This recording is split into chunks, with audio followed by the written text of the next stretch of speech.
एक बार भगवान श्री कृष्ण द्वारिका में विराजे थे, माता रुक्मणी थी और नारद जी आ गए। नारायण नारायण। नारद जी ने कहा, प्रभु आपकी जय हो, आज मैं आपसे कुछ पूछना चाहूंगा। भगवान ने कहा, पूछो। प्रभु आपकी माया क्या है, आप जरा अपनी माया के बारे में बताइए। भगवान बोले, अच्छा चलो नारद जी, हम माया के बारे में बाद में बताएंगे, पहले हमारे संग घूमने चलो। आज नारद जी भगवान के संग घूमने गए द्वारिका के बगीचे जंगलों में। अब ध्यान दीजिएगा, एक तरफ एक नारद जी हैं और एक भगवान श्री कृष्ण हैं। दोनों लोग रथ पर चढ़े और चले। रथ को बीच जंगल में छोड़ा और भगवान नारद जी को लेकर पैदल पैदल पैदल पैदल चले। बहुत ध्यान से सुनिएगा, भी कुछ सवाल पूछूंगा आपसे। पहले मैं कहानियां सुनाता हूं, पहले मैं चर्चा सुनाऊंगा, फिर मैं आपसे सवाल पूछूंगा।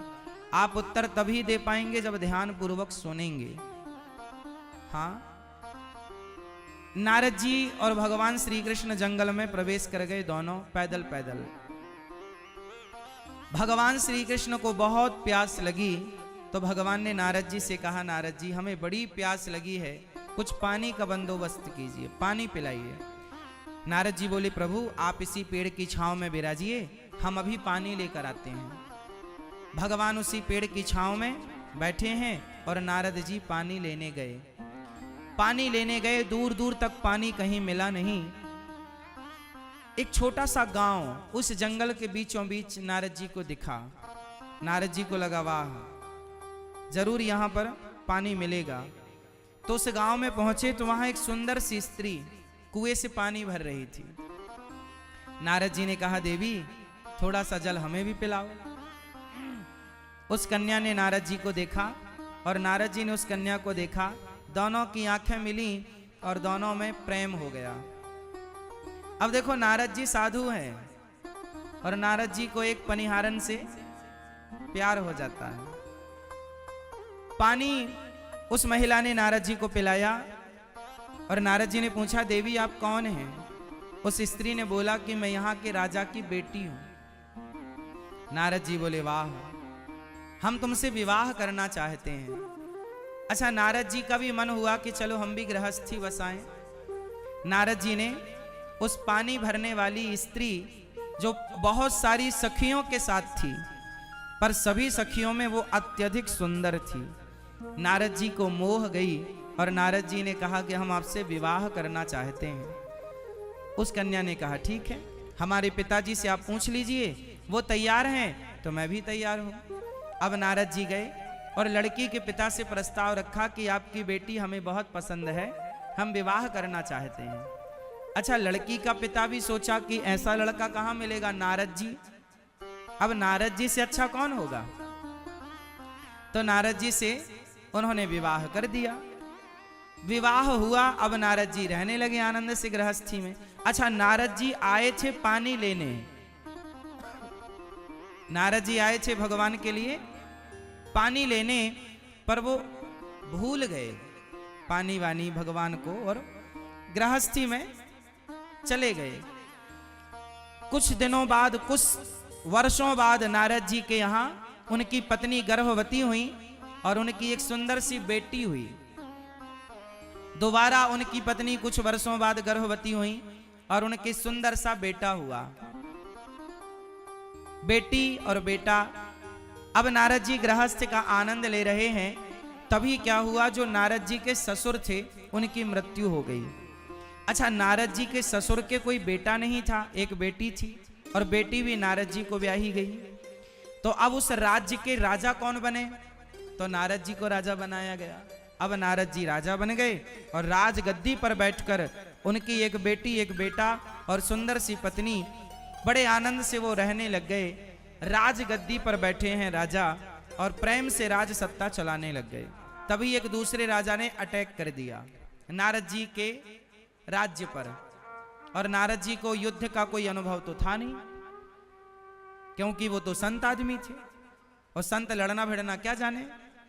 नारद जी बेचारे उस युद्ध में हार गए और हारे ऐसे कि नारद जी भागे, और भागे तो पत्नी और बच्चों को लेकर भागे। पत्नी और बच्चों को लेकर भागे। भागते भागते भागते भागते उन्हें खूब प्यास लगी, खूब भूख लगी, पर कोई खाना नहीं, कोई पानी नहीं। बेचारे परेशान हो गए। नदी के उस पार कोई गांव दिखाई पड़ा नारद जी को। तो नारद जी सोचे चलो उस गांव में चलते हैं। छोटे छोटे बच्चे नारद जी के बेचारे तड़पने लगे, तड़पने लगे। बहुत भूख लगी है, पानी दे दो। प्यास लगी है, चलो नदी का पानी तो मिल गया, प्यास तो बुझ गई, पर भूख लगी है। अब छोटे छोटे बच्चों को नारद जी कैसे समझाएं कि खाने में कुछ नहीं है वर्तमान में। बेचारे नारद जी बच्चों की तड़प देख रहे हैं, बच्चे तड़प रहे हैं, भूख से छटपटा रहे हैं। बेटी बेटा छोटे ही तो हैं, ये दोनों पति पत्नी नारद जी और नारद जी की पत्नी। इन्होंने एक नाव तैयार की, लकड़ी की जुगाड़ बनाया, कोई नाव। नदी के उस पार जाना है, वहां गांव दिखाई पड़ रहा है, शायद कुछ खाने को मिल जाए। तो एक नाव बनाई और नारद जी ने अपनी बेटी और बेटा और पत्नी को बिठाया और नाव चली। दुर्भाग्य देखिए कि नाव जब बीच में पहुंची नदी के, तो नाव डूब गई। और नाव डूबी तो नारद जी की पत्नी और बच्चे तीनों डूब गए। बच्ची अलग डूब रही है, बेटा अलग डूब रहा है, पत्नी अलग, और चिल्ला रहे हैं तीनों बचा लो। बेटी कह रही है पिताजी बचाओ, बेटा कह रहा पिताजी बचाओ, पत्नी कह रही है हे प्राण प्रिय बचाओ। अब नारद जी को तैरना तो आता था, बाकी तीनों को तैरना नहीं आता था। नारद जी ने बहुत कोशिश की, बेटे को बचाएं तो बेटी मर जाए, बेटी को बचाएं तो पत्नी मर जाए, क्या बताएं। बहुत कोशिश की नारद जी ने। नदी का बहाव इतना तेज था, वो किसी को नहीं बचा पाए। अब नारद जी किनारे पहुंचकर डूबती हुई पत्नी को अपनी आंखों से देख रहे हैं, मरते हुए बेटा और बेटी को अपनी आंखों से देख रहे हैं। और नारद जी छाती पीट पीट कर रो रहे हैं, हे विधाता तू कितना निर्दयी है, क्या बिगाड़ा हमने, तूने हमारी बेटी बेटा हंसता खेलता परिवार तूने छीन लिया। हे विधाता क्या बिगाड़ा मैंने। रोने लगे नारद जी। नारद जी बोले मैं भी जीऊंगा नहीं, मैं भी मर जाऊंगा। अभी नारद जी मरने का सोच ही रहे थे कि तब तक भगवान आए और भगवान बोले नारद जी हमारा पानी मिला, पानी लेने आए थे, पानी मिला। अब नारद जी ने भगवान को देखा, कुछ याद आया। भगवान बोले नारद जी हमारे लिए पानी लेने गए थे और अभी तक नहीं आए, 1 घंटे से मैं बैठा हूं। अब नारद जी बोले हे प्रभु अभी 1 ही घंटा हुआ है। हाँ 1 घंटा हुआ, तुम 1 घंटे पहले तो गए थे। अब नारद जी ने सोचा हे भगवान तो ये सब क्या था। हे प्रभु अभी मेरी पत्नी पानी में डूब गई, आप बचा लो। भगवान बोले वो कोई पत्नी वत्नी नहीं थी, तुम भूल गए, तुम भूल गए तुम कौन हो। तुम उसके पति नहीं हो, तुम उसके पिता नहीं हो, तुम नारद जी हो, तुम नारद हो। तुम्हारी कोई पत्नी नहीं, कोई पुत्र नहीं। तो प्रभु ये जो मेरी पत्नी थी, ये मेरा बेटा था, ये मेरा राज्य था, ये सब क्या था। भगवान ने मुस्कुरा कर कहा यही तो माया है, यही तो। थोड़ी देर पहले नारद जी भगवान के भक्त हैं, नारद जी तो नारद जी, लेकिन थोड़ी देर में ही वो किसी के पिता बन गए, किसी के पति बन गए, और उस पति और पिता बन करके वो रोने लग गए। यही हमारे साथ होता है। जब आप अपनी मां के पेट में थे तो बताओ आप किसके पुत्र थे और किसके पति थे और किसके पिता थे, बताओ आप सब। जब आप अपनी मां के पेट में, अच्छा मां के पेट से पहले जब आप अपनी मां के पेट में आए तो कहीं थे तब ना आए, कहीं होते ही नहीं तो आते कहां से। आप रायपुर में थे इसलिए तो कथा में आए, रायपुर में होते ही नहीं तो कथा में कैसे आते। तो आप सब लोगों से मेरा सवाल, आप जब अपनी मां के पेट में आए तो मां के पेट में आने से पहले आप सब कहां थे। फास्ट उत्तर दो, उत्तर दो, कहां थे आप लोग। थे या नहीं? जोर से उत्तर दो। थे? यदि नहीं थे तो फिर आ कहां से गए? मतलब थे तब ना आए। तो आप अपनी मां के पेट में आने से पहले ना तो आप किसी के पुत्र थे, ना किसी के पिता थे, ना किसी की पत्नी थी और ना किसी के पति थे। जब आए, जन्म हुआ, तो फिर धीरे धीरे आप जुड़ते चले गए, कहते चले गए, ये मेरा, ये मेरी माँ, ये मेरा पिता, ये मेरे भाई, ये मेरी बहन, ये मेरी पत्नी, ये मेरा पति, मेरा पुत्र, मेरी पुत्री। धीरे धीरे जैसे नारद जी थे तो भगवान के भक्त, लेकिन वो मोह में पड़ गए एक स्त्री के, शादी कर ली, फिर बच्चे हुए और उन्हीं में रोने लग गए। अच्छा ये बताओ, नारद जी भगवान के पास हैं, कोई दुख है? बताओ, कोई दुख नहीं। लेकिन जैसे ही वो संसार में उलझे पत्नी पुत्र में, वो दुखी हो गए कि नहीं? बस यही है, संसार में रहना बुरा नहीं है, संसार में उलझ जाना बुरा है। यही माया है। वो पत्नी के लिए रो रहे हैं नारद जी। क्या वो पत्नी नारद जी की थी? क्या वो बेटा नारद जी का था? अरे जो आपका है नहीं, वो आपको अपना सा लगे, यही तो माया है। रस्सी में सांप है नहीं, पर रस्सी में सांप की भ्रांति होती है। रस्सी में आपको क्या दिखाई पड़ता है? कई बार फास्ट, जोर से मेरी मां।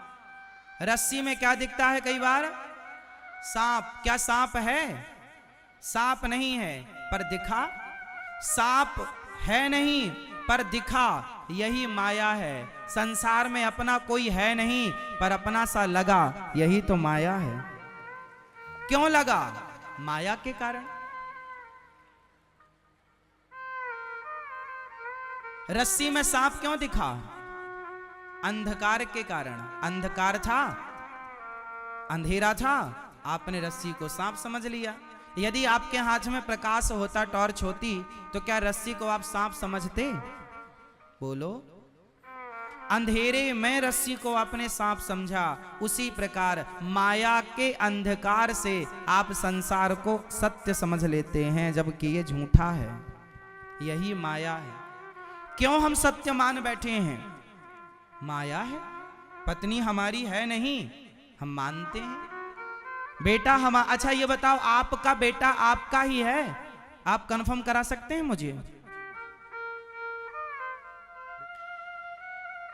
जब एक पिता के द्वारा मां गर्भवती होती है, तो पिता के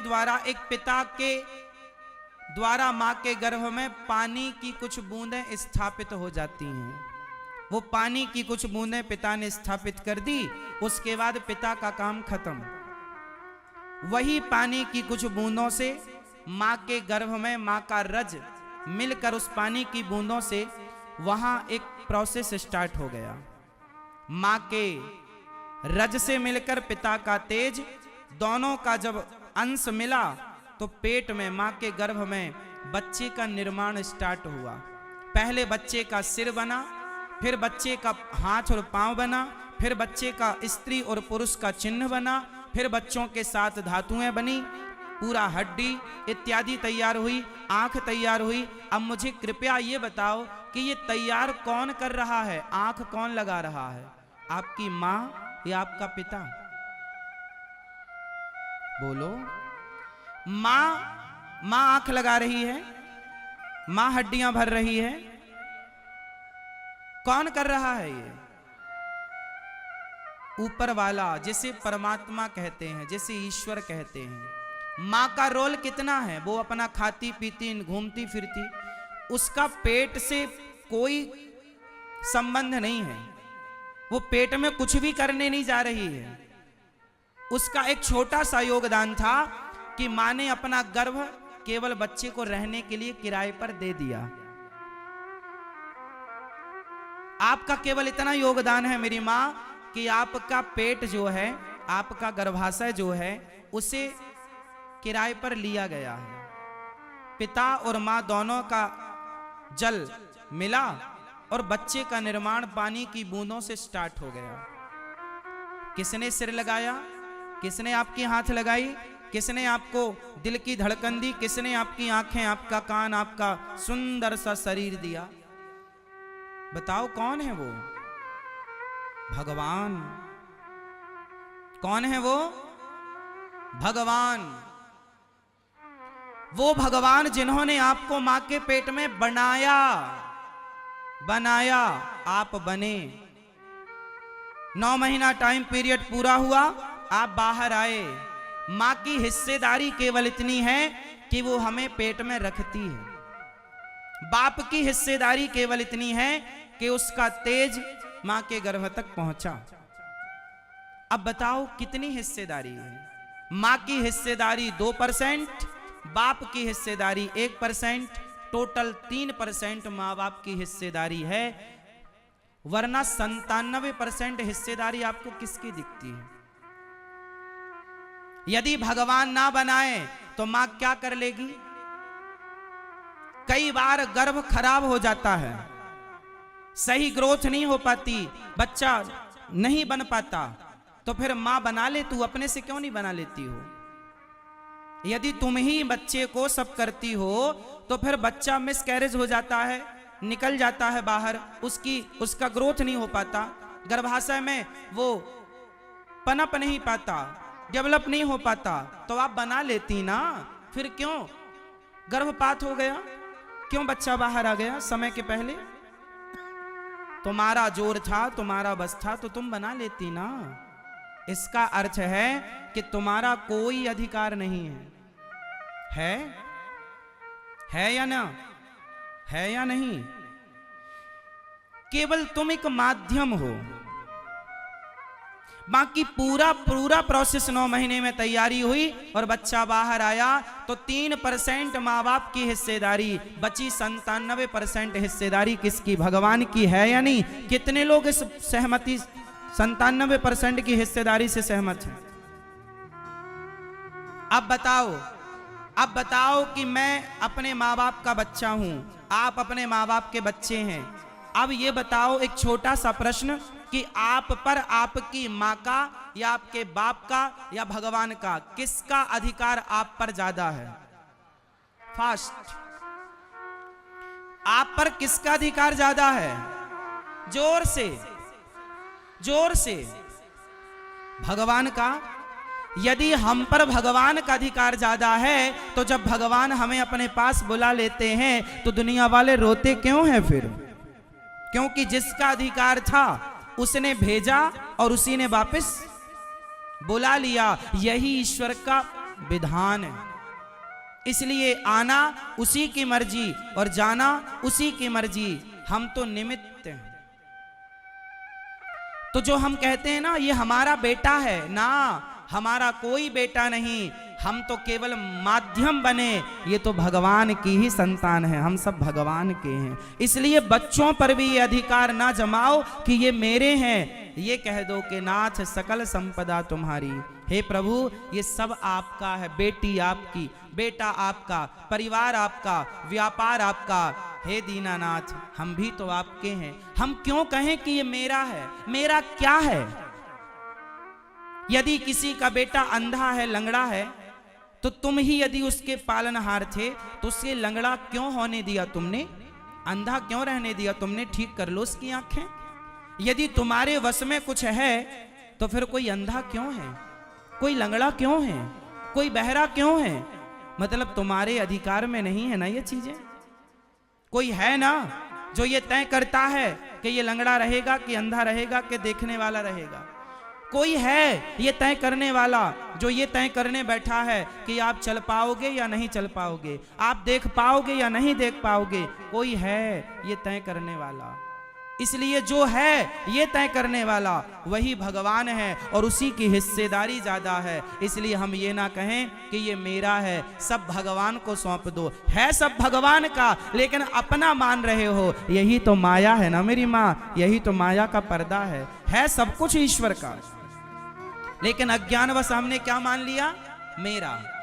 आप क्या कहती हो? ये बेटा मेरा है, ये बेटी। सपने में भी आपने नहीं सोचा, आप ताल ठोक के कहते हैं 100% मेरा बच्चा है ये। तो फिर भगवान क्या कर रहे थे?